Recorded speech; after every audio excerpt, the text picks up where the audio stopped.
Good afternoon. We're officially into afternoon of day 4 of Event Wellbeing Week 2021. I'm delighted to be joined by Kevin Harvey this afternoon, a man who doesn't mince his words, but you're going to have a lot of fun with him over the next half an hour. He's going to be talking about, are you the star of your own movie, and speaking with confidence. He's a professional speaker and coach. Enjoy the next 30 minutes. Have some fun. Over to you, Kevin. Well, thank you, Helen, and thank you all for watching. So yes, are you the star of your own movie, or does your lack of confidence hold you back? So many people do not fulfill their true potential, mainly due to what they think is their lack of confidence. Confidence comes from the Latin word fiducia, which also means trust. So to be self-confident is to trust in yourself, and in particular in one's ability or aptitude to engage successfully and in a way that you want to live in this world. A self-confident person is ready to rise to all new challenges, seize opportunities, deal with difficult situations, and take responsibility if and when things go wrong. And we all do know that things go wrong. So just as self-confidence leads to successful experience, so a successful experience leads to self-confidence. It's the wheel that goes round. One thing leads to another. And whilst this leads to our overall confidence, it's possible to be highly confident in just one area, such as cooking or dancing, which I happen to excel in both. If only you don't want to see me dance. But very secure in other ways people can be, like public speaking, which I enjoy doing, or doing interviews. You can have confidence in certain things, and the main reason you have confidence in those things is because you like doing them. And we don't often go outside our comfort zone enough to understand that we actually like doing them. And in the absence of confidence, courage sometimes takes over. Confidence operates in the realm of the known, and courage in that of the unknown, the uncertain, and fear. But by having confidence, we can beat our fears. When I was growing up as a lad, neither my mum nor my dad could swim. So guess what? I had a fear of water. I couldn't swim. I used to ask my mum and dad to give me a note when we went swimming at junior school to say that I was poorly and I couldn't go, because they put that fear into me. Years went by and I did learn to swim in my teens, and eventually went on and did my half mile at swimming. And that's when I realized that it wasn't the fear of water. I used to have a bath every Sunday when I was a kid, when my mum used to make me. So it wasn't the fear of the water. My fear was drowning. The swimming was just confidence, because I was never given any confidence to be able to swim. And imagine that a part of trusting yourself is having a level of confidence that assures that you step out and do things out of your comfort zone. And this actually is a really good idea for moving forward. People that lack confidence just don't have the trust in themselves.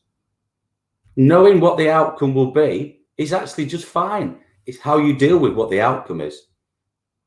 If somebody said to me now, Kevin, I want you to jump off that 10-meter diving board, I'd say, no way. Don't get me anywhere near it. But if somebody was to say to me, Kevin, by next week, I'll have you jumping 1 meter off that high diving board, I'd go and have a go at that. And then the following week, we'd build it up to 2 meters and 3 meters. And who knows, I would have the confidence, because of the preparation and actually trying it and going outside my comfort zone and taking small steps, I would gain that confidence to be able to jump off 10 meters. Don't anybody email and challenge me to do it. Knowing whatever the outcome will be just fine. Often when I talk with people about NLP and help people with confidence, we get back to what their values are. Now, a value is something that's very, very important to you. But there's another critical part of the way you value things. And the most important thing you value is yourself. I could probably ask on here how many people drive a car. Most people would put their hand up. I can ask most people in families, do you have more than one car in your family? Most people have 2 nowadays. Some people have 3. And then I'd ask you, how much do you spend on car service, MOT, repairs, fuel? Because you value your car. You value the freedom that it gives you. But how much money do you actually spend on your mind? How much do you spend just in time, not necessarily on money, on where confidence can lead you to be in the world if you had that extra confidence? The way you value yourself has a profound effect on the way you think around you. And in the long term, this affects the way that we live. It can guide your behavior. Your confidence levels help you make the decisions. And this, most importantly, controls how you run your life and what you do. By identifying your values, that gives you the confidence to give you a sense of safety, stability into your life, because you know what you want and what's important. You can do it if you increase your confidence. Everybody must realize that the world was made for you and every other human being, all the same. And you deserve as much as every other person in the world. But why do we sometimes become unhappy and dissatisfied with things? Why don't we try things? We weren't born like that. Like buying a computer or a new phone. When we're born, we're all in default mode. It's the crap that we put into it over our life that actually guides us, what we believe in, and gives us the confidence. And you can change that. You can buy a new phone. And if you put the hard work in, we can change things, working together to help your confidence, and you can help yourself. The problem is that we see our own shortcomings far larger than everything else that's going on around us. We're just so negative in the things that we do and say.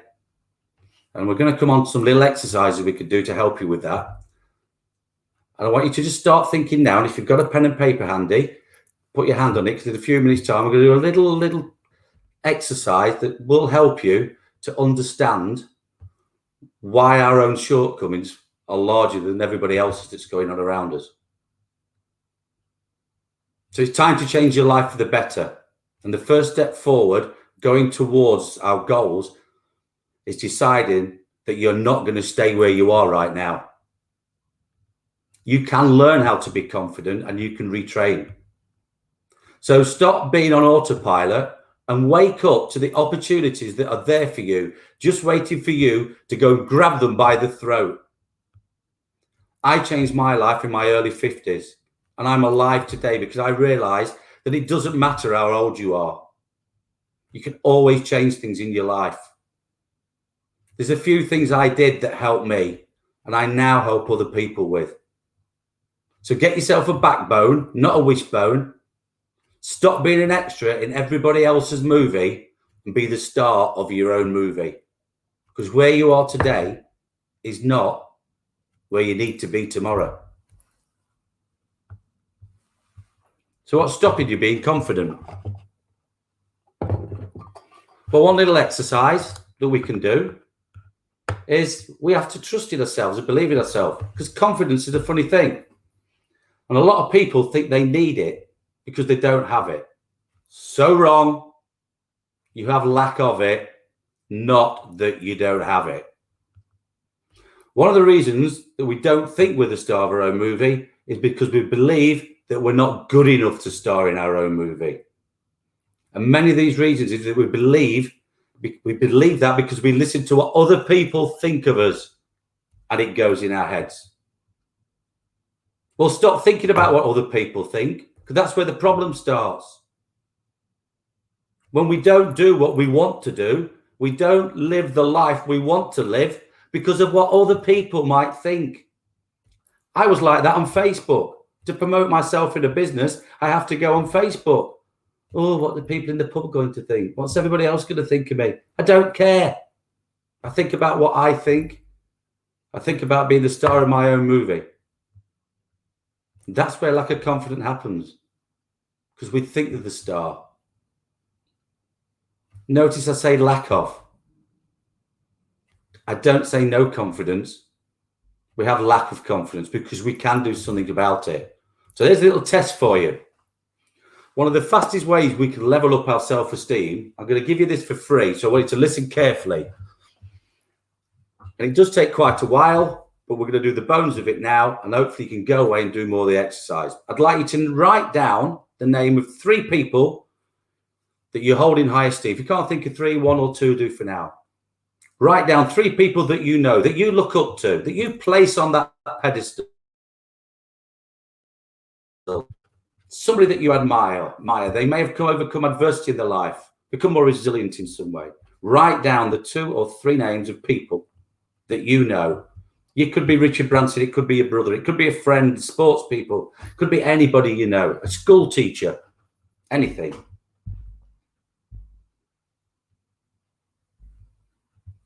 And then at the side of that person, write down what their traits are. What is it you look up to those particular people? Is it the charitable work this person does? Is it the fact they took time out to help you sometime in your life? Even if you just do this for one person, but go away and please do the exercise. You've been unbelievable what you can get out of this. So hopefully you've written down some traits for them people. Now it's because you're too humble to admit it that what is inside of these people, you've guessed it, is inside of you. Now you only see the positive side of these people, the way they portray themselves in public if they're a public figure. You don't see them 24/7. So imagine there's somebody on this pedestal, they're not all perfect. But you have to be humble and admit that everybody inside of them has what's inside of you. So now you've got a list of the things, the people, what their traits are, and what their traits are, and things you admire in them. Write down a situation in your life when you have demonstrated that same trait. At some stage in your life, if you think about it, you would have done something with the same qualities as what the people you look up to and put on a pedestal have done. I guarantee that for every single trait, you will find an instance in your life when you've demonstrated that same trait. It's there inside you. You just need to harness it. We don't see greatness in ourselves when we're struggling with our confidence. You need to trust yourself. If we didn't have it, you wouldn't be able to see it in other people. The exercise we've just done is a mirror to our own traits. So every time you look in the mirror, we're going to now talk about positives. So extra things we can do for you to be positive. One of the best books you could ever read is by a guy called Professor Steve Peters. And it's called The Chimp Paradox, which most of you probably bought and read. It's a great book. I highly recommend you reading it. Basic thing, he talks about the chimp inside his head that talks to him and how to master it. Now, before I read the book, I'd always called it my gremlin. And everybody has a gremlin in their head. They all have the gremlin in your head that talks to you. It's the one that tells us to do the things that we don't really want to do, but we end up doing them. Sometimes our gremlin gives us good advice, but we tend to only think of the bad advice it gives us. We blame our gremlin for all the negatives we think of. But why does the gremlin react like that? I Googled negative thoughts in my head this morning, and 123 million results turned up for this problem. We're not on our own. We all get these thoughts. But what we need to do is we need to get that we've got the thoughts. We need to understand it. And we need to turn it around. We need to be the boss of our gremlin, of our chimp that's talking to us. Now, I can normally talk for an hour on this subject to help people. But in the 20 minutes, 10 minutes I've got left, I'm just going to give you a couple of little things that you can do. What we need to do is look at what happens when the voice happens in our head. It's normally when we're vulnerable, when we're tired, hungry, we're a bit upset, and we're lonely. We reach for the chocolate. We go out to the pub. We do all the things that we shouldn't really do. But for someone, it's our little comfort thing that we're going to. But you know what? Our gremlin's laughing at us. Because we always forget that tomorrow becomes today. I'll start the diet tomorrow. But guess what? Tomorrow is the same as today. So do it now. Tell your gremlin to do one. How do we do that? Okay. Couple of little tricks and tips for you. Imagine your little gremlin sat on your shoulder. Let's give it a name. A name you don't really like. Idiot. Call it what you want. Let's imagine this and visualize your gremlin with a squeaky voice. So it talks in a really funny voice that makes you laugh. Every time it speaks to you, it makes you laugh. We could even draw a picture of it. Go home and write a picture of what it looks like. Put a name on it. Imagine the squeaky voice. Then laugh at your gremlin and be assertive with it. Imagine that your gremlin is on the TV. If you don't like it on your shoulder, on your person, it's on the TV. And when it starts to tell you, you just walk up and you just switch the channel over. Switch it off. Talk to it. Embrace your gremlin. Ask your gremlin, why are you saying this to me? What's your logic for saying do this, do that? Now, I've got a friend, Joachim, who's a fellow coach, and he lives in a place called Hell, which is in Norway. And he tells a really good story because he has problems with his inner voice. And the problem that Joachim has is the fact that his voice is in Norwegian, but when he speaks in English, he doesn't hear his voice, his negative voice. His negative voice doesn't speak to him. And he speaks English a lot because of his job. It only speaks to it in his native tongue of Norway. So he's had to teach his chimp to speak another language. So you could do that. You can mumble and grumble to things to your gremlin so it doesn't understand it. The main thing you need to remember is, though, that you are the master. You own the gremlin. The gremlin doesn't own you. I've got 5 minutes left. One of the things briefly to talk about is transforming your language. Change the way you talk to yourself, your inner self. I don't say I'm lonely. I say I'm available. I don't hate something. I just prefer something else. Because everything you say to yourself leaves an imprint on your mind. So if we stop saying can't, don't, couldn't, and won't, and use can, do, could, and will, can you imagine how our whole vocabulary would change? How that would stick in our memory? The youth of today say things are sick, things are bad, they're wicked, they're dank, they're cool. They're all negatives to me. The youth of today actually have made these all into positives. Good on them. This is great news. This is what we should start doing. But the biggest thing we need to do is our self-love. Talk yourself up. And one of the biggest things I did to get through troubles that I had was just like being at school when I used to speak too much in class. What did they used to do? Harvey, after school detention, 100 lines. I will not talk in class. I will not talk in class. an affirmation. So one of the things I do now is every morning I wake up and I have my own affirmations. And I say, I am super Kev. I'm a motivator, an inspirator, an educator, and a communicator. Money flows freely and easily to me for the good and greatness of all. I trust in myself. You should all give yourself a title. You should all be Superwoman, Superman, Super whatever your name is. And 3 times every morning, I want you to start doing this today. Tell yourself how good you are. I want you to be that star of your own movie. So that every morning when you get up, you've got the option to be confident. You want to choose that. The people that aren't be confident and get on with their lives are the people that do not choose to be the star of their own movie. It's too exhausting and energy wasted sometimes to prove yourself.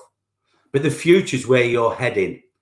So use your energy, not on what people think. Use your energy on the future and being the best that you can be.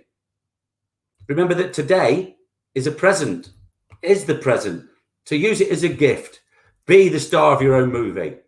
Be like Super Kev. Every morning, get yourself up. Stand in front of that mirror and say, I am Superman. I am confident. I am positive. Where I am today is not where you need to be tomorrow. Thank you all for listening. Please get in touch. Kevin@kevinharvey.co.uk. Visit my website. I've got free PDFs, lots of information that can help you. And I hope you've taken something home from this tonight, wherever in the world you're watching from. Please drop me a message. Thank you for your appreciation for listening to me. Amazing. Thank you so much, Kevin. What a great ending. I couldn't get my super shirt off to show my super. Yeah, get that t-shirt back in that camera shot there. Yeah. That's awesome. That's what we need to do. Events, guys, that's what we need. We need to have our Superman t-shirts on underneath our tops because we know deep down inside we're all superheroes, really, aren't we? And I think, Kevin, I have to say, as a fellow Northerner, I think my takeaway from that session has to be, tell your gremlins to do one. That's it. Do one. Amazing. Thank you so much. That was absolutely awesome. Great feedback. Great feedback. We've had Claire as well commenting on that. Look at that. Amazing, Kevin. Thank you so much. For people who are watching this live, if you want to come and join Kevin for his special Meet the Speaker session live on the Event Hub and Community Hub now, the link is in the comments below. You'll be able to see that there. For anybody who's going to be watching this back at a later date, visit Kevin's website. His contact details are on there, and get in touch. We'll be doing some more stuff with Kevin over the coming months and years, I'm absolutely sure. So, but thank you so much for joining us. Thank you so much for listening, and we'll see you all next time. Thank you.